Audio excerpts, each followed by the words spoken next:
बिल्कुल, देखिए मध्य प्रदेश से एक फैसला सामने आता है। बीजेपी सरकार ने ड्रेस कोड कॉलेजेस के लिए लागू किया और अब इसको शुरुआत करने के लिए 55 सरकारी स्कूलों से कॉलेजेस से शुरू किया जाएगा। लेकिन आगे चल के स्कूल सरकारी हो या प्राइवेट, वहां पर ये नियम बनाए जाएंगे।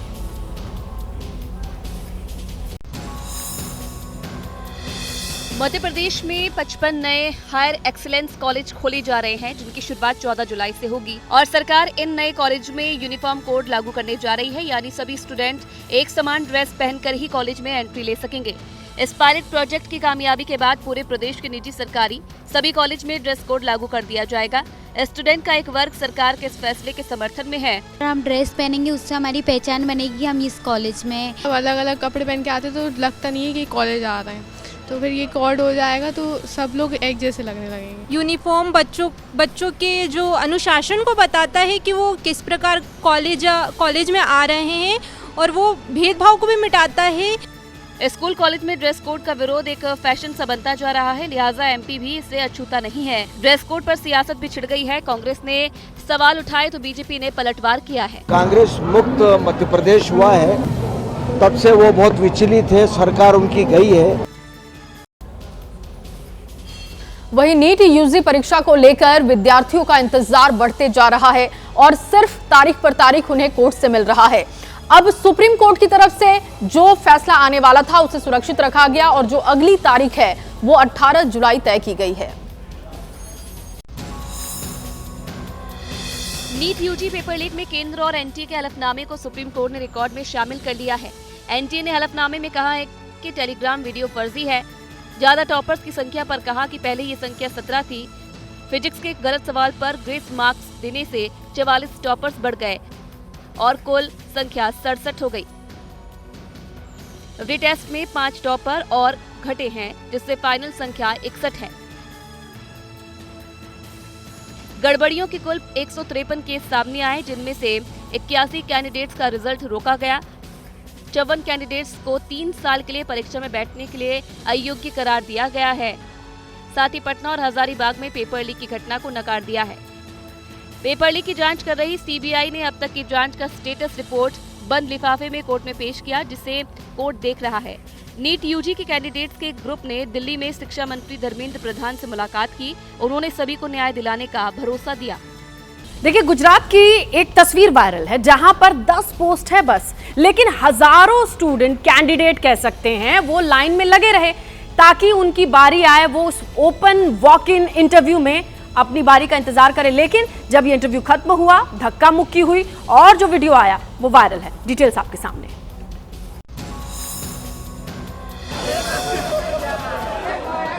औद्योगिक केंद्र माने जाने वाले भरूच जिले में शिक्षित बेरोजगारी किस तरह हावी है, ये तस्वीरें बयान करने के लिए काफी है। अंकलेश्वर के एक नामी होटल में ओपन इंटरव्यू रखा गया। ये इंटरव्यू थर्मैक्स कंपनी ने कंडक्ट कराया। इसमें सिर्फ 10 पदों पर भर्ती होनी थी, यानी सिर्फ 10 प्राइवेट नौकरियां थी, लेकिन हजारों लोग इकट्ठा हो गए। भीड़ इतनी आ गई कि होटल की रेलिंग तक गिर गई। गनीमत ये रही कि किसी को चोट नहीं आई, कोई बड़ा हादसा नहीं हुआ, लेकिन सियासत शुरू हो गई। गुजरात के गृह मंत्री हर्ष सांघवी ने पोस्ट किया कि ये नौकरी एक्सपीरियंस कैंडिडेट के लिए थी। 3 साल का अनुभव मांगा गया था, लिहाजा ये सब लोग ऑलरेडी वर्किंग है, बेरोजगार नहीं। इस पर राहुल गांधी ने जवाब दिया, बेरोजगारी की बीमारी भारत में महामारी का रूप ले चुकी है और बीजेपी शासित राज्य इस बीमारी का एपिसेंटर बन गए हैं। इस मसले पर विपक्ष और बीजेपी के बीच वार पलटवार का सिलसिला जारी है। और अब बात महाराष्ट्र की, जहां पर ट्रेनी आईएएस ऑफिसर पूजा खेड़कर की मुश्किलें बढ़ती जा रही है। फर्जी दस्तावेज मामले में केंद्र सरकार ने कमेटी भी तैयार कर दी है। वहीं दूसरी तरफ पुणे पुलिस की तरफ से उनकी लाल नीली ऑडी कार की भी जांच शुरू कर दी गई है, जिसके लिए टीम उनके घर पहुंची थी।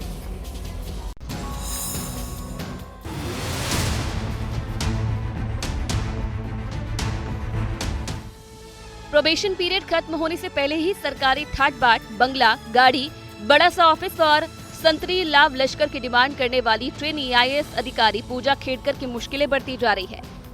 केंद्र सरकार ने एक जांच कमेटी बनाई है। एडिशनल सेक्रेटरी लेवल के अधिकारी जांच करेंगे। 2 हफ्तों में केंद्र सरकार को रिपोर्ट सौंपेंगे। पूजा पर यूपीएससी में फर्जी दस्तावेज पेश करने का आरोप है। दरअसल पूजा चर्चा में तब आई जब वो ट्रेनिंग के लिए पुणे आई। उन्हें ट्रेनी सहायक डीएम का पोस्ट मिला, यानी वो आम आईएएस अधिकारी की तरह सरकारी सुविधाएं नहीं ले सकती है। लेकिन उन्होंने जबरन अपनी सीनियर के कैबिन पर कब्जा कर लिया। बंगले की मांग की, गार्ड की मांग की, बड़ी गाड़ी की भी मांग की। गाड़ी नहीं मिली तो निजी ऑडी गाड़ी पर नीली लाल बत्ती और महाराष्ट्र सरकार का स्टिकर लगाकर ऑफिस आने लगी। विवाद बढ़ा तो दूसरे जिले में ट्रांसफर कर दिया गया, लेकिन इस विवाद के साथ फर्जीवाड़े की जांच शुरू हो गई है। झांसी से एक मामला सामने आया था जिसमें कि लेखपाल बनते ही ऋचा नाम की महिला ने अपने पति को छोड़ दिया। इस पर ऋचा ने अपनी सफाई दी है। उनका कहना यह है कि शादी तो उनकी जबरदस्ती हुई थी और इसके लिए उन्होंने शिकायत भी दर्ज कराई थी। ये रिपोर्ट देखिए। अपने कथित पति के दावे के एक दिन बाद ऋचा आखिर सामने आई और दलीलें दी कि नीरज विश्वकर्मा जो दावे कर रहा है वो सभी झूठे हैं। वो उसकी शिकायत पुलिस में दर्ज करा चुकी है। उसका ये भी कहना है कि नीरज जो दस्तावेज दिखा रहा है वो सभी फर्जी हैं और वो शुरू से ही ब्लैकमेल करता आ रहा है। उसने पहले भी ये करतूत की थी, जिसकी वजह से उसके घर वालों ने घर से बाहर निकाल दिया और मजबूरन नीरज के पास गई और उसने धोखे से शादी की। शादी नहीं हुई थी, वो केवल शादी के पोज में फोटो खिंचवाई थी, ये कह के कि कोई पेपर्स वगैरह बनवाने, उसमें फोटो लगनी है। फर्जी तरीके से वकील को पैसे देके अपना सब काम करवा लिया। दरअसल झांसी के रहने वाले नीरज विश्वकर्मा ने दावा किया था कि वो और ऋचा एक दूसरे से प्यार करते हैं। 5 साल पहले दोनों ने लव मैरिज कर ली। उसने ऋचा की पढ़ाई के खर्चे उठाए। ऋचा का लेखपाल पोस्ट के लिए सिलेक्शन हुआ। 18 जनवरी 2014 को ऋचा घर छोड़कर चली गई। नीरज के हर दावे को ऋचा गलत बता रही है। उसका ये भी कहना है कि नीरज के साथ रहते हुए भी वो खुद टीचिंग और ट्यूशन करके अपना खर्चा निकालती थी। अच्छा देखिए, मुआवजे के लिए माफिया और प्रशासन, मतलब तू डाल डाल में पात पात। प्रयागराज और मध्य प्रदेश के सिंगरौली हाईवे पर निर्माण कार्य से पहले ही हाईवे बनना था, प्रपोज था, लेकिन आधे अधूरे बने हुए 3000 के घर करीब नजर आते हैं। क्यों? ये खेल है मुआवजे का। मुआवजा ज्यादा मिलता है अगर घर है खेत के बजाय, इसीलिए ये घर खड़े कर दिए गए। पूरी डिटेल।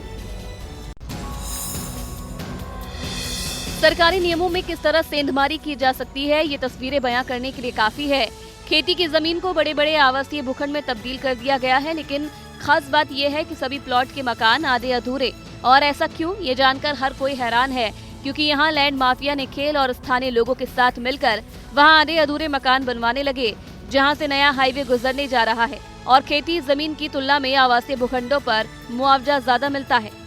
यदि कोई मकान के पब्लिकेशन के बाद बनते हैं कि लोगों ने मुआवजा प्राप्त करने के उद्देश्य से ये मकान निर्मित किए हैं, अगर ये मुआवजा प्राप्त करने के उद्देश्य से निर्माण किया गया है तो इनको मुआवजा प्रदान नहीं किया जाएगा। हाईवे के सर्वे से पहले इस इलाके में जमीन का रेट 8000 रुपए प्रति डेसिमल था, जो बढ़कर 80,000 रुपए हो चुका है। मकान बनाने के बाद एक्सपर्ट से उसका वैल्यूएशन कराया जाता है। उसके आधार पर मुआवजे की मांग की जाती है। अगर मुआवजा नहीं मिला तो जमीन पर मकान बनाने वालों को भारी नुकसान उठाना पड़ सकता है। तो और देखिए, बड़ी खबर, नेपाल में लैंडस्लाइड की वजह से बड़ा हादसा हो गया। लैंडस्लाइड की वजह से त्रिशूली नदी में 2 बसें बह गई। मदन आश्रित मार्ग पर ये दोनों बसें जा रही थी और उसी दौरान ये हादसा हुआ। इस बस में 63 यात्री सवार थे। 2 बसें जो कि मदन आश्रित मार्ग पर जा रही थी, उसी दौरान लैंडस्लाइड की वजह से त्रिशूली नदी में ये 2 बसें बह गई। ये बेहद बड़ा हादसा। 63 यात्री इन दोनों बसों में सवार थे। तस्वीर आपके सामने, नेपाल में जहां ये बड़ा हादसा हुआ है। 63 यात्री दोनों बसों में सवार थे और लैंडस्लाइड की वजह से ये बसें त्रिशूली नदी में बह गई।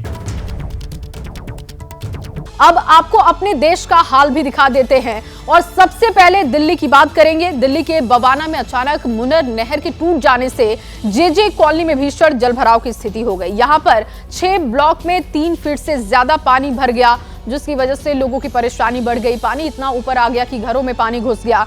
लोग अपने घरों में किसी भी तरीके से रह रहे हैं, इसी तरीके से डूबकर जाने को वो मजबूर दिखाई दिए।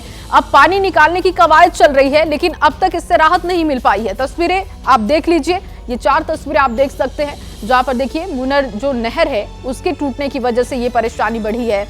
लगातार इस पर सियासत भी हो रही है दिल्ली को लेकर, जहां पर बारिश के बाद, मॉनसून की जो बारिश हुई उसके बाद से स्थिति खराब है और इसको लेकर सियासत भी जोरों पर है। लेकिन आम लोगों की परेशानी किस तरीके से बढ़ती जा रही है उसकी बानगी आप इन तस्वीरों में देख सकते हैं।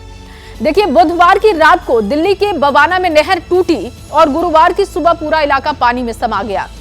लोगों को भारी मुसीबत का सामना करना पड़ा। हमारे सहयोगी श्रीनिवास ग्राउंड पर पहुंचे, वहां की स्थिति का जायजा लिया, लोगों से भी बात की। हालात को लेकर आपको दिखाते हैं। ये नज़ारा किसी और राज्य के किसी छोटे से गांव का नहीं बल्कि मुल्क की राजधानी दिल्ली का है, जहां पे आप देख सकते हैं कि एक पूरा कॉलोनी जलमग्न हुआ पड़ा है। रात के 12 बजे यहां पास में जाने वाली नहर टूटती है और ये पूरा इलाका जलमग्न हो जाता है। लेकिन 12 बजे से लेकर सुबह के 6 बजे तक लोग यहाँ के प्रशासनिक अधिकारियों से, नेताओं से अपनी गुहार लगाते रहते हैं। लेकिन प्रशासन तब जागता है जब उसकी नींद पूरी होती है, यानी सुबह 6 बजे। तस्वीरें आप देख सकते हैं, ये पूरी गली जलमग्न है और लोग अपने सर के ऊपर यहाँ पे दिल्ली जल बोर्ड का एक पानी का टैंकर लगाया गया है और वहाँ से पानी लेकर अपने घरों तक जा रहे हैं। लेकिन हालात अभी भी ऐसे नहीं हैं कि वो अपने घरों में जाके कुछ कर पाए। जी भैया, क्या हालात है? हाल बहुत बुरा है सर, दरारें आ गए हैं घर में, इतने पानी हुए थे, अभी तो निकल गए हैं सर, और सारे चीज बिक गए, कपड़े उपड़े सारे सर भीज गए हमारे, कुछ पूरा घर में जल भरा हुआ है। कितना पानी? कम से कम 1.5 फुट पानी भरा हुआ है। 1.5 फीट पानी घर में है, तो गलियों में कितना होगा? गलियों में तो और गली में होगा कम से कम कमर के बराबर आ रहा है गली के अंदर। आप एक बात और बताइए कि प्रशासन की तरफ से कोई आया? प्रशासन की तरफ से अभी कोई नहीं आया था। एक नेता आया था, ब्रह्म प्रकाश जी आए थे, यहाँ मुआयना करके गए, यहाँ से मुआयना चले गए वहाँ से। ये पंपी सेट वगैरह बीजेपी वाले हाँ जी और ये आए थे, ये बोर्डिंग वोडिंग लगवा के, और उसके बाद जो है ना फिर दोबारा आए नहीं है। संसद भी आए थे कुछ यहाँ के, है ना, संसद भी आए थे यहाँ से। हाँ, सांसद जो अभी नवनिर्वाचित थे वो आए थे, उन्होंने कुछ कंट्रीब्यूशन किया 20-25 हज़ार रुपये का भोजन के लिए, वो करके गए भोजन के लिए। बट डीएम एसडीएम वो ये कह के जाते हैं, डीएम एसडीएम ये कह के जाते हैं जब आपके से नहीं हो पाए तब हमें बताना। अब मैं आपको बताऊं कि यहाँ पे कुछ पंपिंग सेट्स तो लगाए गए हैं, वो आपको पंपिंग सेट्स के पाइप और पंपिंग सेट दिखाई दे रहा होगा। लेकिन लोगों का ये कहना है कि सुबह 10 बजे के करीब यहाँ पे 2-3 पंपिंग सेट लगाए गए हैं जो बिल्कुल ही नाकाफ़ी हैं। अगर इस तरह से पानी निकाला गया तो कई घंटे नहीं कई दिन लग जाएंगे और ये पानी निकल नहीं पाएगा। तो ये आपने दिल्ली के एक हिस्से की तस्वीर देखी, ग्राउंड की तस्वीर देखी। अब आपको दिल्ली के टिकरी कला की तस्वीर भी दिखाते हैं। मंगलवार को दिल्ली में जमकर बारिश हुई थी और उस दिन कैसे एक स्कूल कैंपस में पानी भर गया, उसकी तस्वीरें सामने आई है, जो आपके सामने हम रखने जा रहे हैं। टिकरी कला के नगर निगम प्राथमिक स्कूल में बारिश के बाद जलभराव हो गया और पानी के आसपास ही बच्चों को खड़े कराकर वहां पर बच्चों से प्रेयर कराई गई। ये देखिए स्कूल की तस्वीरें, जहां पर आप देख रहे हैं किस तरीके से बच्चों को वहां पर आसपास पानी था और वहीं पर बच्चों को प्रेयर के लिए खड़ा कराया गया।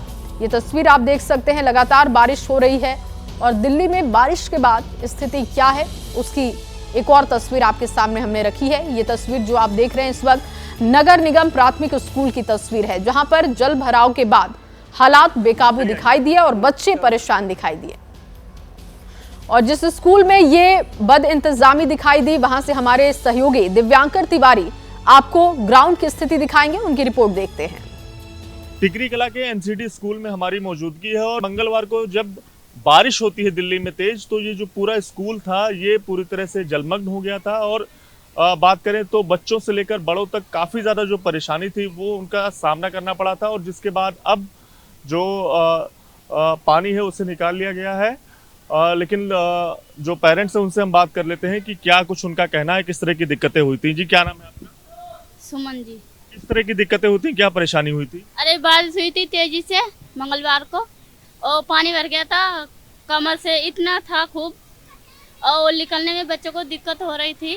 बच्चों को बहुत दिक्कत पड़ रही थी, वो भीग गए थे, पूरे घर तक आए थे। तो हम यहाँ पे खड़े तभी पानी था पूरे। क्या यहाँ पे हमेशा ऐसी? हाँ, बारिश पड़ जाती है तो दिक्कत पड़ जाती है। इसमें हमेशा पानी भर जाता है, बच्चे को दिक्कत होती है। मंगलवार को छुट्टी भी हो गई थी, कल छुट्टी भी हो गई थी, आज आए बच्चे। इसमें बहुत पानी भरता है। कल स्कूल में छुट्टी भी कर? हाँ, छुट्टी भी कर दी थी। बहुत पानी भर जाता है इसमें, बच्चे हमेशा बोलते हैं। ये यहाँ का एक नाला है जो आगे जा करके ब्लॉक हो जाता है, ठीक पूरी तरह नहीं है ये। अगर ये पानी सही सिस्टम से निकल जाए ना तो हमारे स्कूल में बहुत फिर पानी नहीं हुआ होगा, क्योंकि इंजन भी लगा हुआ है, डिपार्टमेंट ने लगाया हुआ है, इससे जो है पानी उठा के बाहर फेंक दे। लेकिन बाहर भी पानी ज़्यादा भर जाता है, जिसके कारण यहाँ से हम पानी बाहर नहीं फेंक पाते हैं। और दिल्ली के बाद अब पहाड़ों का भी रुख करते हैं। हिमाचल प्रदेश के चंबा से लैंडस्लाइड की खौफनाक तस्वीर सामने आई है। दोलनी इलाके के पहाड़ का मलबा अचानक रास्ते पर आ गया। प्रशासन ने लोगों से संभल कर चलने की अपील की है। ये तस्वीर आप देख सकते हैं, चंबा से ये तस्वीर सामने आई है। दोलनी ये जगह है जहां पर ये लैंडस्लाइड हुआ है और पहाड़ों में लगातार इस तरीके से लैंडस्लाइड की तस्वीरें सामने आ रही हैं जो लोगों में डर का माहौल भी बना रही हैं। तो या मैदानी इलाके की बात कर लीजिए या फिर आप पहाड़ों की बात कर लीजिए, कमोबेश हर जगह कुदरत का कहर इस वक्त जमकर बरस रहा है। और उत्तराखंड में भी पहाड़ की दहाड़ देखने और सुनने को मिल रही है। चमोली में बद्रीनाथ हाईवे पर जोशीमठ के पास पहाड़ का बड़ा हिस्सा सड़क पर आ गिरा। वहां पर कुछ मजदूर भी काम कर रहे थे। गनीमत ये रही कि ये बड़े बड़े बोल्डर मजदूरों के ऊपर नहीं गिरे, सभी लोग बाल बाल बचे हैं। तस्वीरें देखिए, कंस्ट्रक्शन का काम चल रहा था और अचानक जो पहाड़ का एक बड़ा हिस्सा है वो नीचे सड़क पर आ गिरा। मजदूर वहां पर काम कर रहे थे। गनीमत ये रही कि किसी को भी चोट नहीं आई है, सभी बाल बाल बचे हैं। तो इससे पहले हमने आपको हिमाचल की तस्वीर दिखाई थी। अब देखिए पहाड़ की उत्तराखंड की तस्वीर और पहाड़ों पर हर जगह लैंडस्लाइड की तस्वीरें और इस तरीके से चट्टानों का गिरना अभी बहुत ही आम बात दिखाई दे रही है। उत्तराखंड के बाद अब आपको उत्तर प्रदेश भी लिए चलते हैं जहां इस वक्त बाढ़ से हालात बिगड़ते जा रहे हैं। उत्तर प्रदेश के भी कई इलाके बाढ़ की चपेट में हैं। पीलीभीत, बलरामपुर, श्रावस्ती समेत दूसरे इलाकों में सैकड़ों गांव का संपर्क पूरी तरीके से टूट चुका है, जिसकी वजह से लोगों को भारी समस्या का सामना करना पड़ रहा है। कहीं मजबूरी कंधे पर यह है कि शव लेकर जाया जा रहा है तो कहीं पानी पर स्ट्रेचर में मरीजों को ले जाया जा रहा है। इस तरीके की तस्वीरें देखने को मिल रही हैं। यूपी के लखीमपुर से कंधे पर लाश ले जाने की तस्वीर सामने आई है।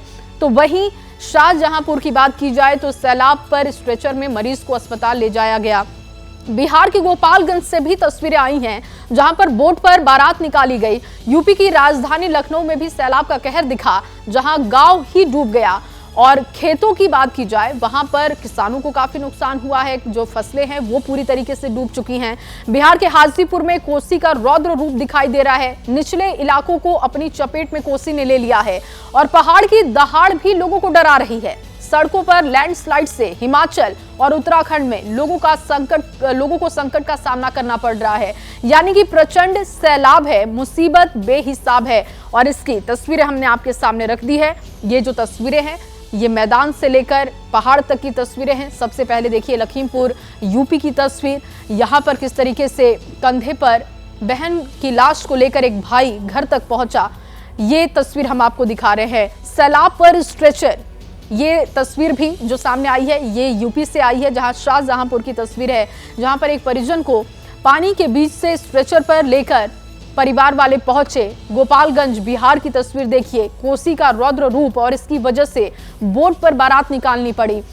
लखनऊ यूपी की तस्वीर भी देख लीजिए, ये भी इलाका इस वक्त एक गांव बाढ़ की चपेट में, जिसकी वजह से पूरा गांव डूब चुका है। हाजीपुर बिहार की तस्वीर सामने रखी है, कोसी नदी का रौद्र रूप और इसकी वजह से लोगों की परेशानी बढ़ी। हिमाचल के चंबा की भी तस्वीर हमने आपके सामने रखी। ये तस्वीरें जो आपने देखी, इसके बाद मध्य प्रदेश की भी बात करनी बहुत जरूरी है, क्योंकि मध्य प्रदेश के कई हिस्सों में भी बाढ़ और बारिश का कहर देखने को मिल रहा। कटनी में 1 घंटे की मूसलाधार बारिश के बाद हालात बेकाबू हो गए। बिहार, यूपी और पहाड़ के बाद अब देखिए मध्य प्रदेश की भी तस्वीर। एक मैदानी इलाके की और तस्वीर आपको दिखा रहे हैं, जहां पर एक स्कूली बस अंडरपास में फंस गई। बच्चे इसमें परेशान दिखाई दिए। हालांकि बच्चों को सुरक्षित बाहर निकाला गया, लेकिन मध्य प्रदेश में भी हाल बेहाल है। कई जगहों पर बाढ़ की वजह से लोगों की परेशानी बढ़ी हुई है। और ये जो स्कूल बस है ये आप देख सकते हैं, देखिए पानी में ये बस फंस गई। निकालने की ड्राइवर ने कोशिश की लेकिन ये बस नहीं निकल पाई और आधी बस ये डूबी दिखाई दी। हालांकि जो बच्चे इसमें थे सभी को सुरक्षित निकाला गया है। और अब राजस्थान के जयपुर की तस्वीर आपके सामने हमने रख दी है। भारी बारिश के बाद जयपुर की हालत भी खराब है। कई हिस्सों में जल भराव की स्थिति है। सड़कें पूरी तरीके से डूब चुकी हैं। सड़कें जो इस वक्त तालाब की तरह आपको दिखाई दे रही हैं। ये तस्वीर जयपुर की आप देख रहे हैं, तो यहाँ पर भी हाल बेहाल है। ये जयपुर की तस्वीर देखिए, हर तरफ पानी ही पानी दिखाई दे रहा है। ड्रेनेज सिस्टम की खराबी और प्रशासन की लापरवाही ये साफ उजागर कर रही है। ये तस्वीरें जो हमने आपको अभी इस वक्त दिखाई, ये जयपुर की तस्वीर जहां पर देखिए ट्रैफिक जाम और उससे दो चार होते हुए लोग। और अब आपको बिहार के मुजफ्फरपुर की तस्वीरें भी दिखा देते हैं, जहां पर बाढ़ की वजह से हालात बहुत ही खराब है और यहां पर भी लोग परेशान हैं। हर जगह पानी ही पानी दिखाई दे रहा है। दूसरी तरफ राहत सामग्री न मिलने की वजह से भी लोग परेशान हैं। अपने घरों तक पहुंचने के लिए बोट का इस्तेमाल करना पड़ रहा है। ये तस्वीरें हम आपको दिखा रहे हैं, मुजफ्फरपुर की तस्वीर, बिहार की तस्वीर देख रहे हैं। और बिहार के कई इलाके, कई गांव इस वक्त कोसी नदी की बाढ़ की चपेट में हैं। और मेरी सहयोगी निधि श्री ने ग्राउंड से एक रिपोर्ट तैयार की है, वो भी आपको दिखाते हैं।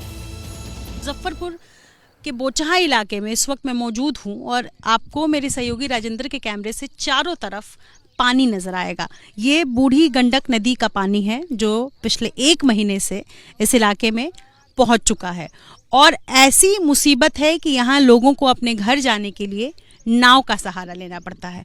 अब नाव यहाँ लगभग साल के 2 से 3 महीने चलता ही है और मजबूरी में किस तरीके से हुनरमंद यहाँ की लड़कियाँ कम उम्र में हो जाती हैं, उसका उदाहरण सोनी कुमारी है। सोनी जिनकी नाव पर इस वक्त मैं बैठी हुई हूँ और सोनी की उम्र लगभग 14-15 साल होगी।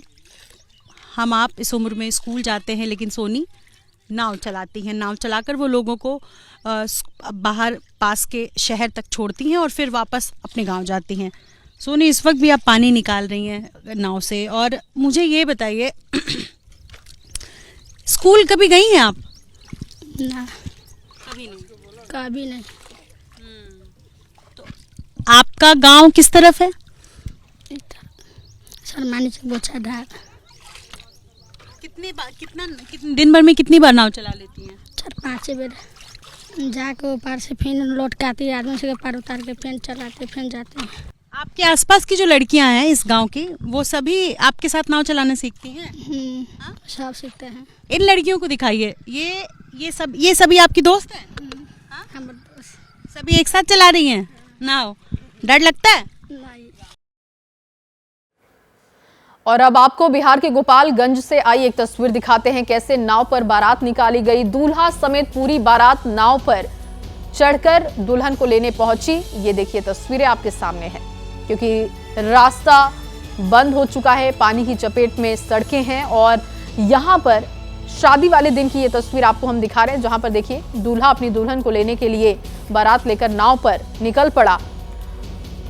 तो इस तरीके की तस्वीरें भी सामने आ रही हैं, जहां पर पानी होने की वजह से ये गोपालगंज का इलाका जो कि ये भी बाढ़ की चपेट में है और यहाँ पर रास्तों का संपर्क मुख्य मार्ग से टूट चुका है, जिसकी वजह से नाव पर बैठकर दूल्हा अपनी दुल्हन को लेने के लिए पहुंचा, जिसके साथ आप देख सकते हैं बाराती भी साथ में पहुंचे। और अब आपको यूपी की राजधानी लखनऊ का हाल भी दिखा देते हैं, जहां पर भारी बारिश के बाद कई गांव जलमग्न हो गए। ये देखिए लखनऊ का एक गांव है जो कि पूरी तरीके से इस वक्त बाढ़ की चपेट में है और कैसे लोग साइकिल से पानी के बीच से निकलकर सफर करने के लिए मजबूर हैं, वो तस्वीर आप देख रहे हैं। और राजधानी लखनऊ के पास के गांव की ये तस्वीर। और इसी के साथ नमस्ते भारत में आज के लिए इतना ही। कल फिर मिलेंगे डेली अपडेट्स के डेली डोज के साथ।